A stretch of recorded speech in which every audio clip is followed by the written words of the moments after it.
Coordination compounds, coordination compound क्या है?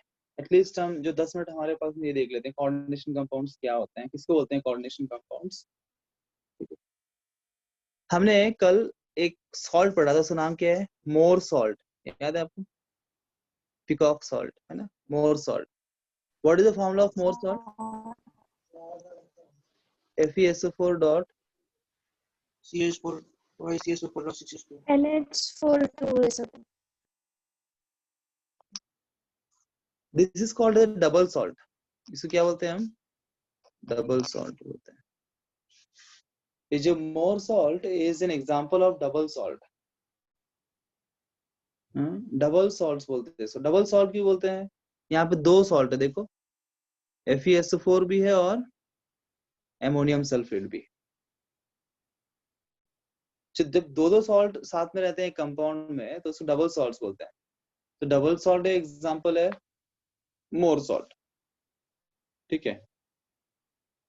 तो बहुत बार जो लोग कंफ्यूज होते हैं डबल सॉल्ट और एक कोऑर्डिनेशन कंपाउंड को एक ही मान लेते हैं, सेम मान लेते हैं। They think a double salt and coordination compound is a same complex compound, दोनों एक ही है। पर दोनों में डिफरेंस होता है, दोनों में डिफरेंस क्या होता है एक डबल सॉल्ट और कोऑर्डिनेशन कंपाउंड में? जब एक डबल सॉल्ट को आप सोल्यूशन उसको बनाते हो, पानी में डालते हो, तो ये जो है ना आयोनाइज हो जाता है। क्या हो जाता है? ये आयोनाइज हो जाएगा। किसमें? यहाँ जो भी आयंस प्रेजेंट, कौन कौन प्रेजेंट है? FeSO4 में Fe2+, एमोनियम सल्फेट में अमोनियम आयन, ये सल्फेट आयन है ना, ये जो है आयोनाइज हो जाएगा। जो सॉल्ट्स है they will completely ionised in different ions. पर जो कॉम्प्लेक्स कंपाउंड होता है, कोऑर्डिनेशन कंपाउंड होता है, वो जो है इस प्रकार से कंप्लीटली आयनाइज नहीं होगा। जैसे फॉर एग्जांपल एक कोऑर्डिनेशन कंपाउंड दिखाता हूं आपको मैं। ऐसे आपने देखा है कोऑर्डिनेशन कंपाउंड बहुत जगह पे, आज पहली बार आप पढ़ रहे हो। ऐसे कायदे से बात करें तो इस चैप्टर को बहुत पहले होना चाहिए था, है ना। इस चैप्टर को थोड़ा पहले पढ़ाना चाहिए था, इन चैप्टर थोड़ा पहले डालना चाहिए था, ताकि बहुत जगह जहाँ पे आपने कोऑर्डिनेशन कंपाउंड्स, बहुत सारे क्वेश्चंस आप देखते हो बहुत चैप्टर्स के अंदर, तो वो आपको आसान जाता, तो कोई दिक्कत नहीं। जैसे कोऑर्डिनेशन कंपाउंड, इसको फाइनाइज करोगे ना, ये जो है ना, इसको बोलते हैं हम कोऑर्डिनेशन स्फीयर। क्या बोलते हैं इसको हम? Coordination sphere. जो भी इस कोऑर्डिनेशन स्फीयर के अंदर है, दिस कॉल्ड एज कोऑर्डिनेशन, ये स्क्वायर ब्रैकेट है, इसको बोलते हैं कोऑर्डिनेशन स्फीयर। जो भी इस कोऑर्डिनेशन स्फीयर के अंदर है वो आयनाइज ही नहीं होता है, वो आयनाइज नहीं होता है। सिर्फ जो स्फीयर के बाहर है वो आयनाइज होगा। ये K है ना, ये K+ आपको मिल जाएगा, you'll get this K+, and ये पूरा कोऑर्डिनेशन स्फीयर जैसे के वैसे ही रहेगा, ये आयनाइज नहीं होता। मतलब आपको यहाँ पे if you expect Fe3+ Cn- ions, वो नहीं मिलने वाले हैं। वो कब मिलता है? जब ये डबल सॉल्ट होता। ये पोटेशियम साइनाइड, आयन साइनाइड, दो सॉल्ट्स मतलब मिक्स है। ये डबल सॉल्ट होता तो फिर पोटेशियम और साइनाइड और आयन सब कुछ अलग अलग आपको आयंस के फॉर्म में मिल जाते। तो डबल सॉल्ट और कोऑर्डिनेशन कंपाउंड में ये डिफरेंस है। डबल सॉल्ट में कंप्लीट आयनाइजेशन होता है और डिफरेंट इंडिविजुअल आयंस मिल जाते हैं। कोऑर्डिनेशन कंपाउंड में जो कोऑर्डिनेशन स्फीयर के अंदर है उसका कुछ भी आयनाइजेशन नहीं होता है, वो आयनाइज नहीं होता। ये बेसिक डिफरेंस है इन दोनों के अंदर, जिसको लोग जो है मिसअंडरस्टैंड कर लेते हैं। आप मिसअंडरस्टैंड नहीं करेंगे बिकॉज आपको पता ही नहीं है डबल सॉल्ट कोऑर्डिनेशन कंपाउंड क्या है।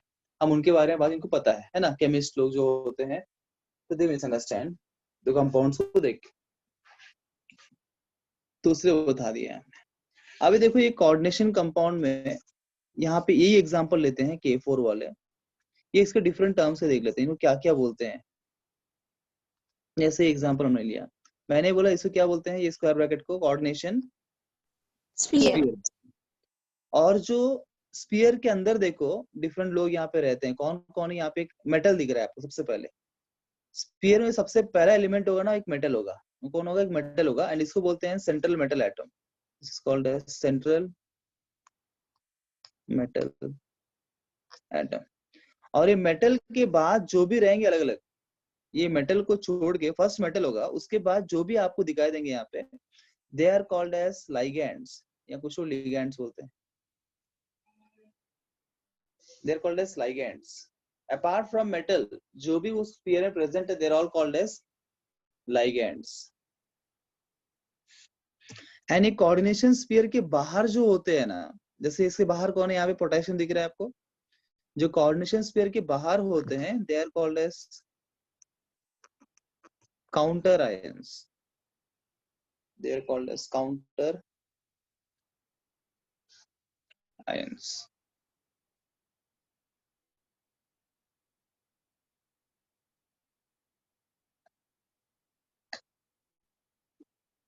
नोट किया? Yes, sir.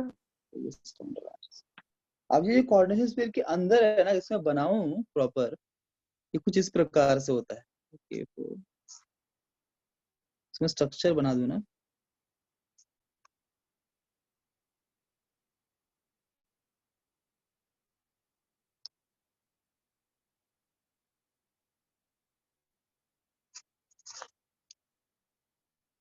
This something like this. क्या ज्योमेट्री है यहाँ पे? ऑक्टाहेड्रल. हाँ. तो यहाँ पे जो लाइगैंड्स होते हैं ना, they form coordinate bonds with the central. इसको क्यों सेंट्रल मेटल एटम बोला था? सेंटर में है ना, उसीलिए. देख रहे हैं आप, ये सेंटर में है. सारे लाइगैंड्स घेर लेते हैं चारों तरफ से, सब लाइगैंड्स चारों तरफ घेर लेते हैं इस मेटल को, और ये सभी लाइगैंड्स जो है इस मेटल को अपना लोन पे डोनेट करते हैं. तो ligands form A coordinate bond with central metal atom. सारे लाइगैंड्स, क्योंकि सिर्फ कोऑर्डिनेट बॉन्ड्स ही बनते हैं यहाँ पे सेंट्रल मेटल एटम और जो लाइगैंड्स होते हैं उनके बीच में सिर्फ कोऑर्डिनेट बॉन्ड्स बनते हैं. There is no covalent bond, there is no ionic bond, only coordinate bonds. That's why the name is coordination compound, है ना. They are coordination compound because they form only coordinate bonds. ये जो complex है ये सिर्फ coordinate bonds ही बनता है यहाँ पे. ये सारे Cn जो आयन को कोऑर्डिनेट बॉन्ड्स दे रहे हैं, लोन पर डोनेट कर रहे हैं. यहाँ पे इससे एक और बात मैं सोच सकते हैं, इस प्रकार से क्वेश्चन हम ऐसे रेज कर सकते हैं और उसका आंसर यही मिल जाता है. क्या क्वेश्चन रेज होता है कि ये जो डी ब्लॉक एलिमेंट्स है ये इस प्रकार का कोऑर्डिनेशन कंपाउंड्स क्यों बनाते हैं, है ना. नॉर्मल मॉलिक्यूल्स होते हैं इनऑर्गेनिक केमिस्ट्री में, बहुत से नॉर्मल इनऑर्गेनिक कंपाउंड्स होते हैं. वैसे कंपाउंड्स को छोड़ के ये डी ब्लॉक एलिमेंट स्पेशली ये कोऑर्डिनेशन कंपाउंड्स क्यों बनाते हैं. अच्छा एक बात बताइए, इन जनरल जो है ये लोग जो भी कंपाउंड्स बनाते हैं क्यों बनाते हैं? What is the purpose of this elements forming different compounds and having different reactions? Stability. Stability, right? Very good. Stability. So ultimately stability means what? They want to attain the noble gas configuration, है ना. They want to attain the noble gas configuration. उनको noble gas configuration चाहिए. तो D block element जब coordination compound बनाते हैं देखते हैं कि मेरा जो नेक्स्ट नोबल गैस है मुझे उस तरह बनना है. उनका टारगेट क्या होता है? Next noble gas configuration. जैसे 3D सीरीज की अगर हम बात करें, जैसे आयन 3D सीरीज में ना, मतलब कौन सा पीरियड में है? 4th पीरियड में है. आयन जो है 4th पीरियड में है. तो 4th पीरियड का जो है ना हमारा नोबल गैस कौन सा है? हरभजन, नेहरा, क्रिप्टन, अगरकर, है ना. तो वही पीरियड का जो है ये क्रिप्टॉन है. तो ये 4th पीरियड के सारे जो एलिमेंट्स है वो सब कहते हैं we want to become like krypton.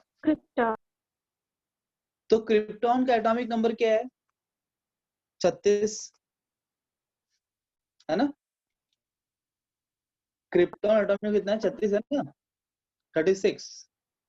Zinc का 30 में खत्म होता है ना. जिंक जो है 30 में खत्म होता है. तो पी ब्लॉक में फिर ये 1, 31, 32, 33, 34, 36 होगा. ऑब्वियसली 6 एलिमेंट्स हैं पी ब्लॉक के अंदर. 36 उसका एटॉमिक नंबर है.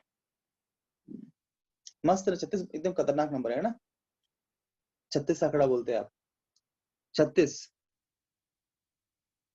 तो ये बेसिकली क्या है? ये सभी एलिमेंट्स जो है अपना इलेक्ट्रॉन्स कितना करना चाहते हैं? 36 करना चाहते हैं. बोलते हैं हमारे आउटरमोस्ट से 36 इलेक्ट्रॉन्स हो गए तो हम क्या बन जाएंगे? क्रिप्टॉन बन जाएंगे.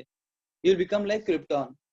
तो नोबल वो चाहते हैं कि हम सभी का आउटर मोस्ट शेल में इलेक्ट्रॉन कितना बन जाए, क्रिप्टॉन की उतना बन जाए, 36 इलेक्ट्रॉन्स हो जाए हमारे पास, तो फिर हम भी स्टेबल हो जाएंगे। Is the point clear? Yes. Okay.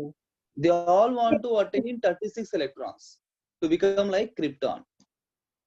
अब देखो 36 अब आयन का 26 है ना, आयन 26 है ना, Fe का फिलहाल एटॉमिक नंबर 26 होता है, Yes, sir. 26 से 36 बनना है। देखो अगर मान लो वो सोचता है मुझे, अगर आप कोऑर्डिनेशन कंपाउंड का ऑप्शन नहीं रखते हो, एक नॉर्मल कंपाउंड की आप सोचते हो जहाँ पे कोवलेंट बॉन्ड, आयनिक बॉन्ड्स वगैरह बनते हैं, देखो ये पहली बात तो Fe मेटल है, राइट? तो कायदे और कानून से अगर हम बात करते हैं एलिमेंट्स के, क्या मेटल इलेक्ट्रॉन गेन कर सकता है?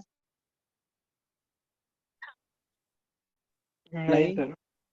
कायदे नहीं। कानून की बात करेंगे तो metals are by default electropositive in nature, है ना? तो ये क्या बोलेंगे, समाज क्या बोलेगी कि तुम इलेक्ट्रोपॉजिटिव है, तुमको इलेक्ट्रॉन लूज करना चाहिए, है ना?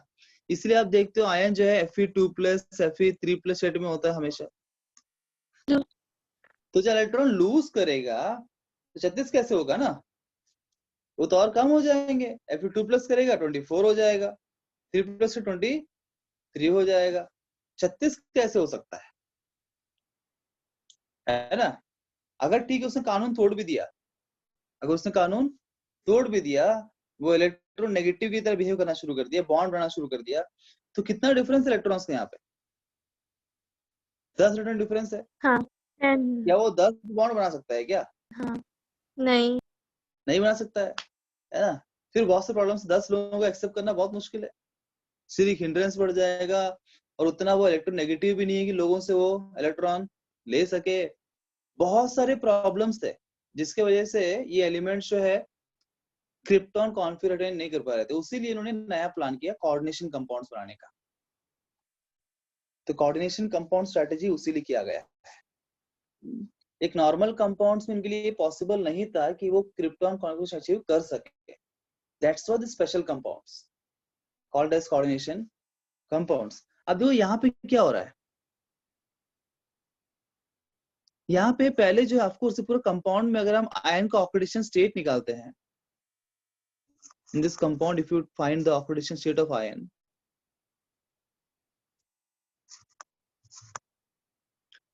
तो पोटेशियम में कितना +1 ना कि +2 +1 कि 0?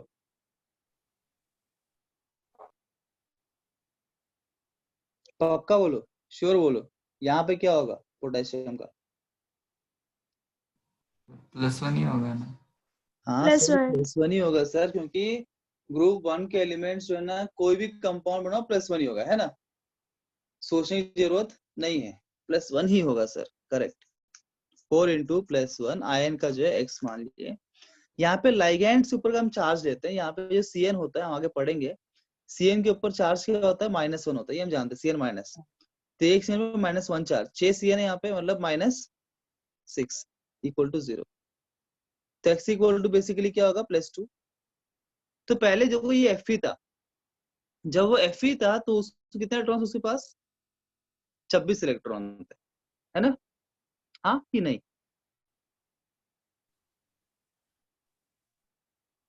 Yes sir. करेक्ट।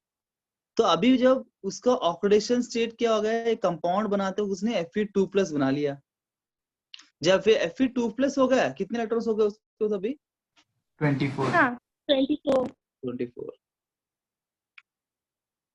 अब ये अंदर जो है कोऑर्डिनेशन पेयर के अंदर देखते हैं कि Fe2+ जो है 6 साइनाइड से घिरा हुआ है, ये 6 साइनाइड से घिरा हुआ है। हर एक साइनाइड जो है कितने इलेक्ट्रॉन्स दे रहा है Fe को? 1 2 इलेक्ट्रॉन्स दे रहा है, राइट? हाँ। तो कोऑर्डिनेट बॉन्ड में 2 इलेक्ट्रॉन ट्रांसफर होता है, इसका लोन पेयर और इससे एक भी इलेक्ट्रॉन नहीं, डोनेटिंग लोन पेयर। तो कितना इलेक्ट्रॉन गेन किया उसने फ्रॉम लाइगैंड्स? 12 12। कितने और कुल मिला के? 36। 36। क्या आयन ने अपना ड्रीम पूरा कर लिया? हाँ हाँ सर। हाँ सर तो आयन ने तो अपना ड्रीम पूरा कर लिया, पर आप अपना ड्रीम कब पूरा करेंगे, क्वेश्चन है। जब नॉर्मल परिस्थितियां अनुकूल नहीं थी, जब नॉर्मल कायदे कानून अनुकूल नहीं थे उसका जीवन का लक्ष्य प्राप्त करने के लिए, तो उसने एंटायरली एक न्यू कंसेप्ट जनरेट कर दिया, एंटायरली एक नए प्रकार के कंपाउंड्स को जनरेट कर देते हैं, पर अपना ड्रीम को छोड़ते नहीं है, अपने ड्रीम को छोड़ते नहीं है। उन्होंने कायदे कानून को पालन भी कर लिया, Fe2+ बना के, इलेक्ट्रोपॉजिटिव दिखा के, और ड्रीम पूरा भी कर लिया, एंटायरली एक नया कंपाउंड बना के। तो आयन ने तो अपना काम कर लिया है, अब आपकी बारी है। Thank you very much. Thank you, sir. हाँ स्ट्रक्चर दिखाना 2 minute. Thank you, sir. sir. Thank you, sir. Thank you, sir. Sir structure दिखाना। ये वाली